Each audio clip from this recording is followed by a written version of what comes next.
good afternoon. We are back with Think Tech. We are talking about Asia, and today we're doing a continuation of a prior program that I started. My name is Mark Schlob.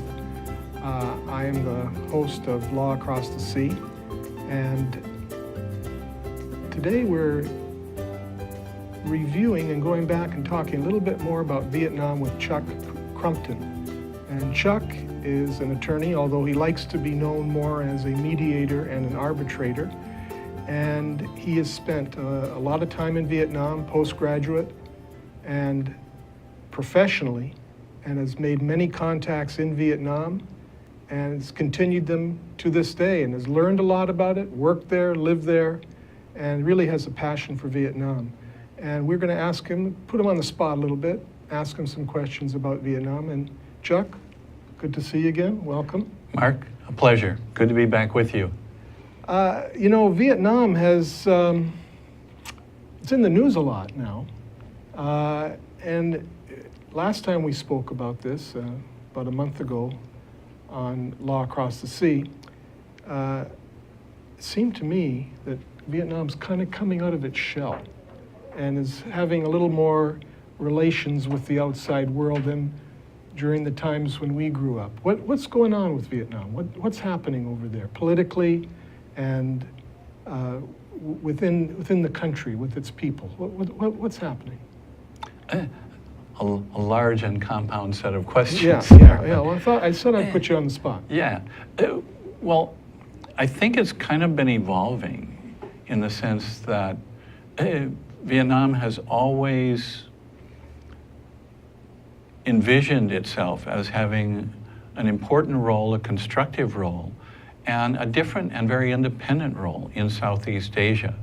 They recognize that with China that nearby, and with the long history that Vietnam has with China, including 1,000 years of Chinese occupation, and some continuing tensions and strains politically and militarily, and then things that have been going on in what Vietnam and other Southeast Asian countries call the East Sea, China calls South China Sea.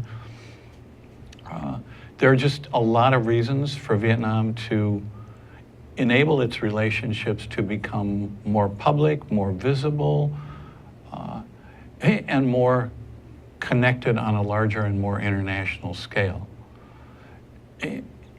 So it's kind of a little bit like, and they're not like a youth who's growing into adulthood, because Vietnam has over 4,000 years of culture. They've dealt with the Chinese, the French, the Americans, the Russians, and many, many others.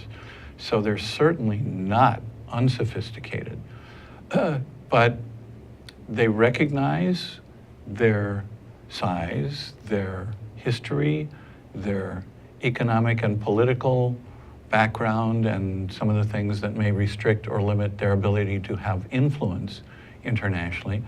And I think they're a very relationship-building country, both at a personal level among the people and Vietnam itself as a country.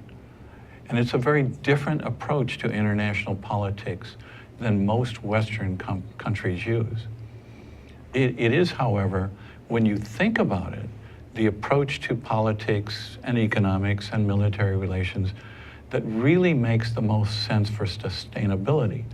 Because when a country's independence is threatened, it depends upon and survives and thrives by those relationships with its allies, with its neighbors, with those who share core values that transcend some of the conflicts that may exist on more quantitatively measured labels like economic, political, and things like that. So, I don't know, I'm not trying to beat around the bush, but it's saying in as few words as possible, I think Vietnam is sensing its time as a significant, although small size, role player coming. Mm-hmm. And they've prepared themselves for that literally since the end of the military activities during the American War in Vietnam.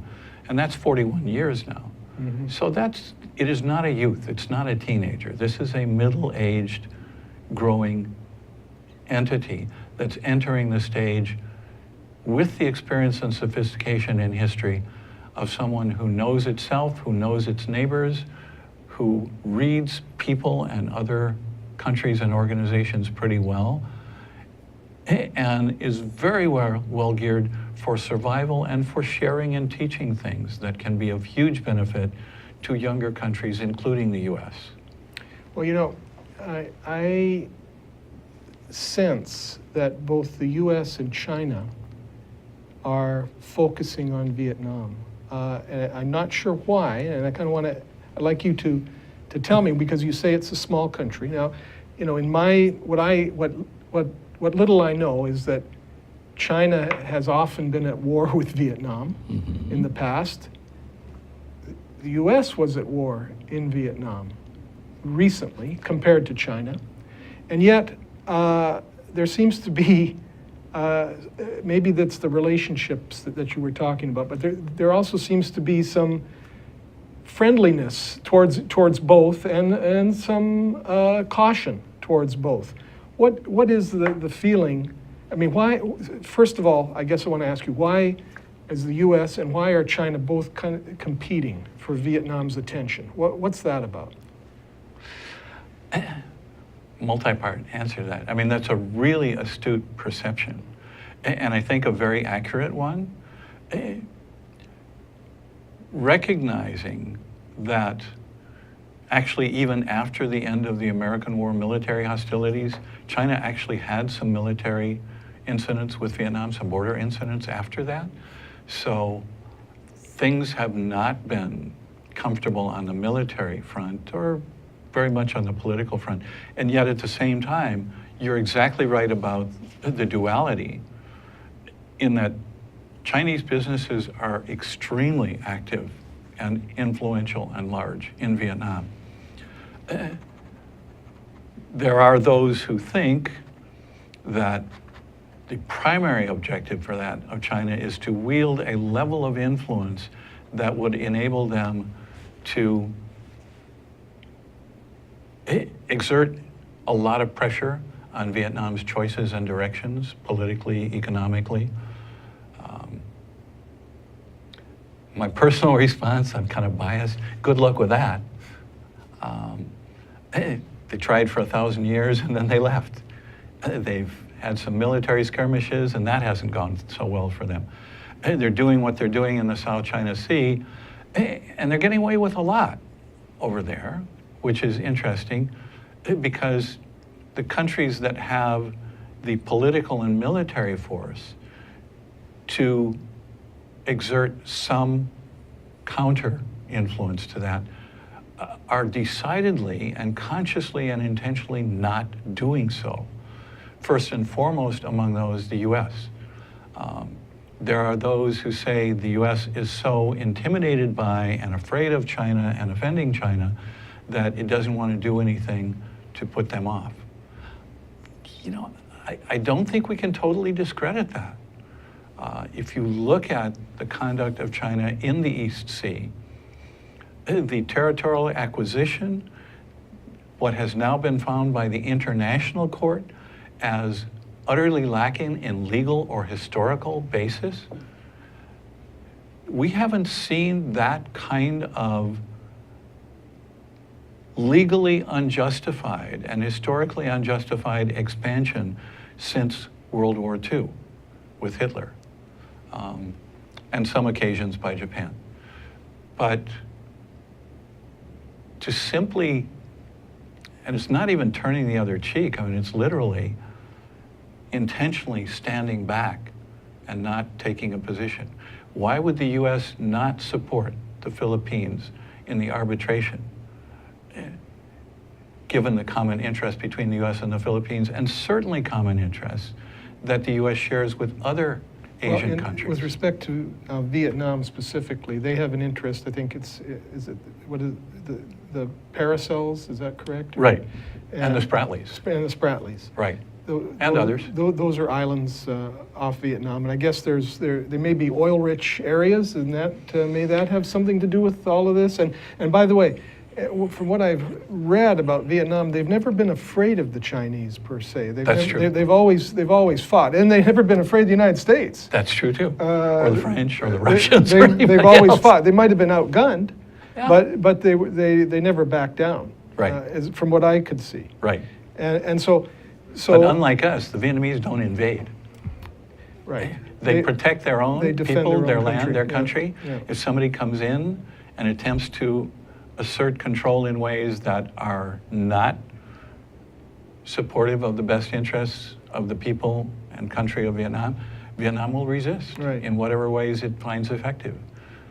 Sometimes it will just outlast them. Sometimes it will actually militarily defeat them, as they did France. Sometimes they will outlast them culturally, as they did with the Chinese over a 1,000-year period.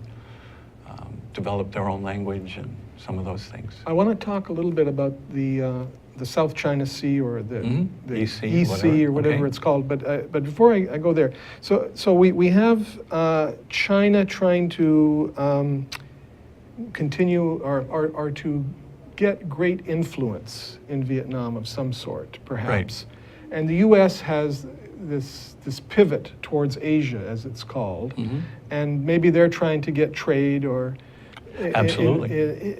in some way have more influence, and that mostly seems to be from Obama, and maybe his background with Asia seems to be pushing towards that, from what I can see.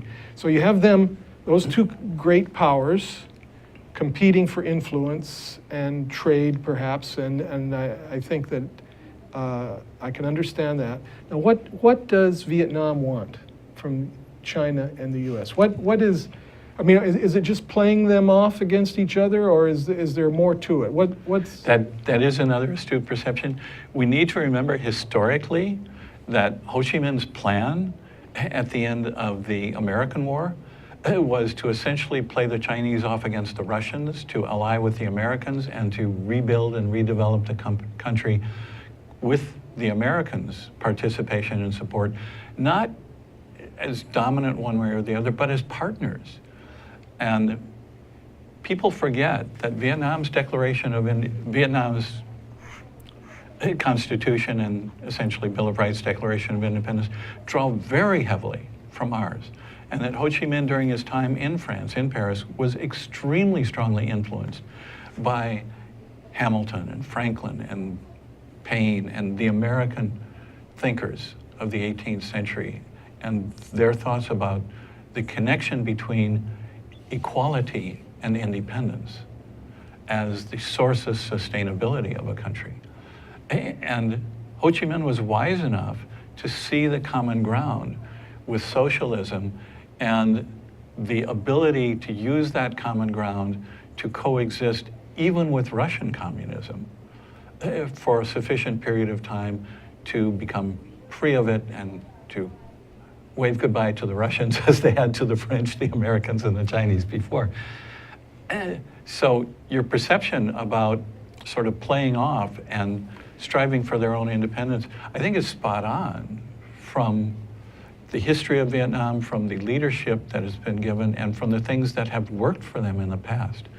What's interesting about that is the flip side of that coin is that I believe Vietnam, being a relationship-building oriented country, culturally and hopefully now politically as well, is recognizing that in order to do that, it needs to build the best relations possible with its own neighbors, and through that, build to the larger connections to the Western powers, US, Europe, Australia, some of the others. And it's a step process. And so you see Vietnam for the last 10, 15 or more years having spent a great deal of concerted, subtle, under the radar effort building relationships in ASEAN, the Association of Southeast Asian Nations. And one of the hopeful objectives of that would be to balance the approach to allocating responsibilities, territories, resources in the East Sea. One of the things standing in the way of that at this point in time, and part of it's simply timing, but part of it is clearly Chinese strategy. In ASEAN right now, Laos has the chairmanship. And while Vietnam really wanted to be able to come into the last ASEAN meeting and come out with a fairly strong statement in support of the ASEAN nations' rights and interests in the EC, because China has such huge influence and control over Laos and Cambodia in ASEAN, they were able to block that. They did not get the unanimity they needed and therefore the consensus that they needed to be able to achieve that. So the competition is going on at a political level through China's influence and power over Laos and Cambodia, in which their economic interests are so powerful that those countries and their leadership really don't legitimately feel they have much choice but to go along. And Vietnam doesn't. What I've learned here is that Vietnam may be following Ho Chi Minh's vision in all of this, and there is perhaps a cultural as well as a political need for independence. And Absolutely. And this is and that's what this strategy is all about, and that makes a lot of sense to me. And we'll talk a little bit more about this after the next break. Okay. All right? Hello, and I'm Patrick Bratton. Please join me for Global Connections every Thursday at 1 p.m., where we talk with a variety of guests about various international issues, historical issues, both here in Hawaii and abroad, range from security, human rights, ethics, and all sorts of other things. So please join me. I look forward to talking with you and seeing some of my guests. Aloha, I'm Kaui Lucas, host of Hawaii is My Mainland every Friday here on Think Tech Hawaii. I also have a blog of the same name at kauilucas.com where you can see all of my past shows. Join me this Friday and every Friday at 3 p.m. Aloha.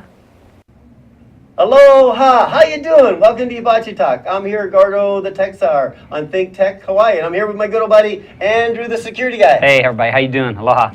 Good Thanks to for have watching. you. Good to have Andrew here in the house. Please join us every Friday from 1 to 1:30 and follow us up on YouTube. And remember, as we say at the end of every show, how you Three doing? white guys. Okay. You know, I learned something today about Ho Chi Minh, and I always knew that he was influenced by American patriots, and yet I didn't know what you've just told us about his ideas about keeping independent and maintaining the independence of Vietnam, and that's enlightening. Now, how does, you can be independent, but you are on the mainland of Asia, surrounded by China, Laos, Cambodia, and then you got Burma, Thailand, and we'll talk about the sea in a minute. But how does all that independence work with those countries? I think one of the most important things to understand, to me, about Vietnam is the independence and the interdependence are yin and yang. Within the independence is interdependence. Within the interdependence is independence. And an example is Ho Chi Minh himself in his strategy. He not only wanted to maintain Vietnam's independence from both Russia and China, despite being considered a communist country, he wanted to at the same time ally and partner with the least communist country in the Western world, which is the US. That takes relationship building skills that are at a consummate level. That's the kind of person and kind of leader he was. And the other thing to remember about him, what president and leader of his country has ever been thought of by his people as Uncle Ho. It is a familial relationship. He is a friend in and within the family of every single person in Vietnam. He's Uncle Ho. Whether you deride it or believe in it and revere it, Uncle Ho is Uncle Ho. He's family. Right. And I also hear you saying, without saying, is that this conscious strategy of Ho Chi Minh wasn't seen by the West, or was ignored, or not taken advantage of. Because here we have the French fighting in Vietnam, and then the US, and blunders, really, when you come down to it. Perhaps there would have been another route here. One would hope so. Am I reading you correctly in No, that? you are. You are. People forget that at the end of the French being militarily vanquished in Vietnam and getting out, de Gaulle, immediately after that, gave a speech in Phnom Penh directed specifically at the Americans, saying, don't make this same mistake. We are not good at listening to other people, at paying attention to them, at respecting their cultures. We have been, for many, many decades, viewed by many countries, if not most in the world, as the ugly Americans, because when we come to their countries, we don't learn their language, we don't learn their culture, we don't respect their language or their culture. We expect them to cater to ours. We want things in English, we want McDonald's burgers and Starbucks. Why go? I mean, why have those things even here, but All right, much less? Let me go back now to the East China Sea, Yes. or the South China Sea. East Sea. Or East Sea, or whatever you want to call it, depending on where you're standing, I suppose. Yeah. Okay. What's good? The Asian Pacific. What's it about, and what's going to happen there? And Vietnam has protested, and yet they also are talking with China about other things, and as well as with the U.S. What's going to happen with those islands? Is China going to maintain or try to maintain its bases there? And is Vietnam going to try to get those back, or did they ever have them? You know, and what do you foresee from Vietnam as a position going forward, or will it change and depend on the relationships? It absolutely will depend on the relationships. There was an incident a few years ago where a Vietnamese fishing boat that was in waters that China had decided they were going to take control over was seized by the Chinese and was held for a number of weeks. And then eventually it was negotiated and released. And the story in Vietnam, of course, which does not make the national press, and which amused me and I can certainly identify with, is the Chinese grabbed them because they're just better fishermen. And so they learned more about how to fish. Then they let them go because they didn't need them there. Now they knew how to fish. So Vietnamese, and I take that from a little bit of a play on words, Vietnamese are willing to teach people to fish. They are willing to teach other countries and their leadership the relationship building skills that will enable alliances so that resources and territories and rights and interests can be negotiated based on relationships to strengthen the relationships, not to break them down. That's not our approach. We export war because we are combative and competitive, and because our military-industrial complex is served, together with the financial and other industries that derive their money benefit from it and their political strength from it, by exporting war. If we ever figure out, I think it was Mark Twain that may have said, maybe Woody Guthrie, that if we ever figure out what the effects of war really are by experiencing them ourselves, we probably won't want to do that anymore. And you know, I when you were talking, I thought about this. You mentioned that 4,000 years Vietnam history and background and culture, a couple thousand with China directly involved, perhaps. Well, one plus, yeah. Vietnamese are patient. Oh, absolutely. You know, that's what I learned from culture. Yeah. The longer culture, the more patient you are. Maybe they're willing to wait this out. Maybe they've not retracted their claim to these islands, these small little islands that everybody wonders why they're so important.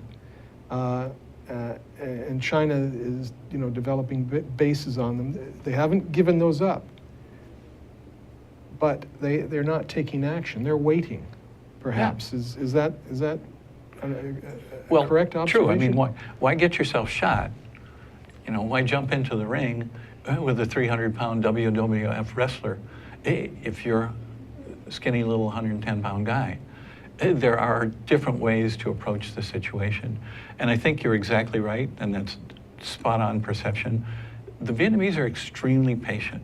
What we need to remember, and those who have been fortunate enough to have sustainable relationships in your family, in your marriages, whatever, if there is a greater virtue, foundational virtue than patience in enabling a relationship to be sustainable, I haven't seen it.